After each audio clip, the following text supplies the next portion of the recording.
NRC লৈ সিহঁতে এটা বিস্ফোৰক তথ্য হৈছে যে NRCত আপত্তি দৰ্শালে যি আপত্তি দৰ্শাব তেওঁ যদি প্ৰমাণ কৰিব নোৱাৰে তেনেহ'লে তেওঁ শাস্তিৰ সন্মুখীন হ'ব লাগিব। NRC সন্দৰ্ভত ভাৰতবৰ্ষৰ শাসক দল বিজেপি দলৰ সভাপতি অমিত শ্বাহে যিবিলাক বক্তব্য প্ৰকাশ কৰি আছে, আমি ভাবোঁ যে সেই বক্তব্য সম্পূৰ্ণৰূপে ৰাষ্ট্ৰবিৰোধী বক্তব্য। এহাতেদি অমিত শ্বাহ ডাঙৰীয়াই NRCত 40 লাখ যি এতিয়ালৈকে নথি-পত্ৰ জমা দিব নোৱাৰা নাগৰিক আছে, সেই নাগৰিকবিলাকক তেওঁ বিদেশী বুলি ঘোষণা কৰিছে আৰু ইয়াৰ জৰিয়তে তেওঁ সম্পূৰ্ণৰূপে এটা ৰাষ্ট্ৰবিৰোধী কাম কৰিছে। এতিয়ালৈকে যি 40 লাখ মানুহে নথি-পত্ৰ দিব পৰা নাই বা NRCত নাম অন্তৰ্ভুক্ত হোৱা নাই, সেইসকল মানুহ এতিয়ালৈকে বিদেশী বুলি প্ৰমাণিত হোৱা নাই।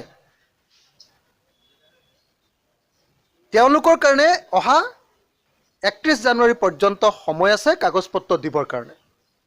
গতিকে তাক আওকাণ কৰি ভাৰতবৰ্ষৰ বেলেগ প্ৰান্তত যাতে NRCৰ বিৰুদ্ধে এটা হৈ হাল্লা হৈ থাকে, অসমীয়া জাতিটো বাহিৰৰ মানুহৰ বিৰোধী বুলি, অসমীয়া জাতিটো উগ্ৰ জাতীয়তাবাদী বুলি প্ৰতিপন্ন কৰিবৰ কাৰণে অমিত শ্বাহে যি হঠকাৰী আৰু যি ভয়ংকৰ ষড়যন্ত্ৰ ৰচনা কৰিছে, আমি তাক নিন্দা কৰিছোঁ আৰু অনতি বিলম্বে এনেকুৱা ধৰণৰ ভয়ংকৰ কথা কোৱাৰ কাৰণে শাসক দলৰ সভাপতি হিচাপে অমিত শ্বাহক আমি ক্ষমা বিচাৰিবৰ কাৰণে দাবী উত্থাপন কৰিছোঁ। দ্বিতীয়তে, অমিত শ্বাহ ডাঙৰীয়াই যি কথা কৈছে যে যি 40 লাখ মানুহ বিদেশী বুলি পৰিগণিত হ'ল, তেওঁলোকে এটা সময়ত কৈ থাকে যে তেওঁলোকে বিদেশীবিলাকক খেদি দিব, অসমৰ পৰা বিতাড়িত কৰিব, অথচ কেন্দ্ৰীয় চৰকাৰে সিদ্ধান্ত লৈছে যে এই 40 লাখ মানুহৰ কাকো ভৱিষ্যতে যিবিলাক মানুহ সম্পূৰ্ণৰূপে বিদেশী বুলি পৰিগণিত হ'ব, সেই বিদেশীবিলাককো ভাৰতবৰ্ষ বা অসমৰ পৰা খেদোৱা নহয়, তেওঁলোকক ৱৰ্ক পাৰ্মিট আদি দিয়া হ'ব ধৰণৰ সিদ্ধান্ত ল'বলৈ গৈ আছে। অৰ্থাৎ এহাতেদি তেওঁলোকে বিদেশীৰ প্ৰশ্নটোক লৈ ৰাজনৈতিক মুনাফা অৰ্জন কৰিব খুজিছে, আনফালেদি অসমীয়া জাতিক আকৌ নিধন কৰিবৰ কাৰণে এই বিদেশীবিলাকক অসমতে ৰাখিবৰ কাৰণেও সিদ্ধান্ত গ্ৰহণ কৰিব খুজিছে।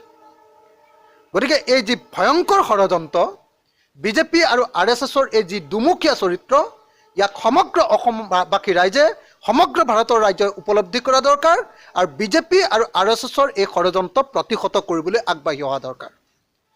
আনহাতে NRCত যিসকল এতিয়ালৈকে আপত্তি দাখিলৰ কাৰণে যি সুযোগ দিয়া হৈছে, সেই আপত্তি দাখিল কৰোঁতাজনৰ ওপৰত যি ব্যৱস্থা ল'ব বুলি ঘোষণা কৰা হৈছে বা আপত্তি দাখিল কৰোঁতাজনে প্ৰমাণ কৰিব নোৱাৰিলে ব্যৱস্থা ল'ব বুলি কোৱা হৈছে, এইটো একেবাৰে গৰিহণাযোগ্য কথা।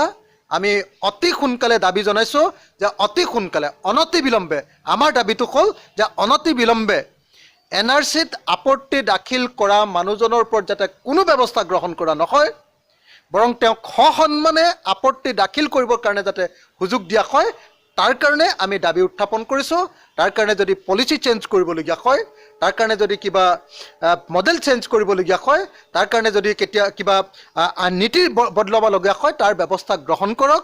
কিন্তু আপত্তি দাখিল কৰাজনৰ ওপৰত কোনো ব্যৱস্থা লোৱাৰ কথাটো, নিয়মত ৰখা কথাটো কেতিয়াও মানি লোৱা নহ'ব। আনহাতে বিজেপি আৰু RSSে বাৰম্বাৰ কৈ আছে যে জাতীয় দলবিলাকে, জাতীয় সংগঠনবিলাকে আপত্তি দৰ্শোৱা নাই কিয়? আমি নিশ্চিতভাৱে সকলোৱে আপত্তি দৰ্শাম, এতিয়াও আপত্তি দৰ্শাবলৈ যথেষ্ট সময় আছে। কিন্তু এটা কথা খাটাং যে অনবৰতে বিদেশী বিদেশী বিদেশী বিদেশী বুলি কোৱা বিজেপি আৰু RSSে কেইটা আপত্তি দৰ্শালে এই কথাটো অসমৰ ৰাইজক জনাব লাগে। চৰকাৰে কেইটা আপত্তি দৰ্শালে সেই কথাটো অসমৰ ৰাইজক জনাব লাগে। চৰকাৰে কিয় আপত্তি দৰ্শোৱাই নহয়, কোনো পধ্যে যাতে বিদেশীৰ নাম অন্তৰ্ভুক্ত হ'ব নোৱাৰে তেনেকুৱা পানী নহৰকা ব্যৱস্থা কিয় ৰখা নাই, সেই কথাটো বিজেপি আৰু RSSে স্পষ্টীকৰণ দিব লাগে। যেতিয়া নাগৰিকত্ব সংশোধনী বিধেয়কৰ বিৰুদ্ধে আমাৰ সংগ্ৰাম চলি থাকে, তেওঁলোকে কয় যে NRCত তোমালোকে আপত্তি দিয়া নাই কিয়?